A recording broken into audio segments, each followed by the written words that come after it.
అమ్మాయికి క్యాన్సర్ వస్తుంది. తాను మరో 24 గంటల్లో చనిపోతుందని డాక్టర్ చెబుతాడు. ఈ విషయం తన ప్రియుడికి చెబితే అతను కూడా తట్టుకోలేక చనిపోతాడని ఆమెకు తెలుసు.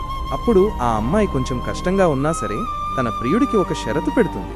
నువ్వు నాతో 24 గంటలు అంటే ఒక రోజు మాట్లాడకూడదు, కలవకూడదు, ఫోన్ కాల్స్ మరియు మెసేజ్లు చేయకూడదు. అప్పుడే నేను నిన్ను జీవితాంతం ప్రేమిస్తాను లేదా ఇప్పుడే విడిపోదాం అంటుంది.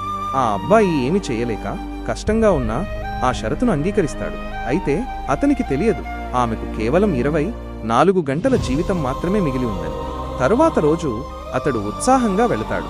నువ్వు పెట్టిన షరతు నేను నెరవేర్చాను బేబీ అని చెప్పడానికి. కాని శవపేటికలో ఆమెను చూసి ఒక్కసారిగా షాక్లోకి వెళ్ళిపోతాడు. కాళ్ళు చేతులు వణికిపోతున్నాయి. ఏమి చెయ్యాలో తెలియక గట్టిగట్టిగా ఏడుస్తూ ఉంటాడు. ఇంతలో ఎవరో వచ్చి నీకోసం ఆ అమ్మాయి ఒక లేఖ రాసింది, ఇదిగో ఆ లేఖ చదువుకో అని ఇస్తారు. లేఖ తెరిచి చదువుతాడు. ఆమె రాసిన లేఖలో ఇలా ఉంది: నీవు సాధించావు బేబీ, ఇప్పుడు ప్రతిరోజు చెయ్యాలి, నేను నిన్ను ప్రేమిస్తున్నాను అని రాసి ఉంది. మోరల్ ఆఫ్ ది స్టోరీ ఏంటంటే, ప్రేమలో ఉన్నప్పుడు ప్రతి క్షణం విలువైనదే. ప్రేమను వ్యక్తం చేయడానికి ఆలస్యం చేయకండి. మీరు ప్రేమించేవారికి కొంచెం సమయమిచ్చి వారితో ప్రతి క్షణం హ్యాపీగా ఉండటానికి ట్రై చెయ్యండి. చిన్న చిన్న తప్పులకి విడిపోవడం, కొట్టుకోవడం వంటి పనులు చెయ్యొద్దు. మీరు వారికి దగ్గరగా ఉన్నప్పుడే ప్రేమగా చూసుకోండి. ఎందుకంటే వాళ్ళు దూరమైతే ఎంత ఏడ్చినా ఫలితం ఉండదు.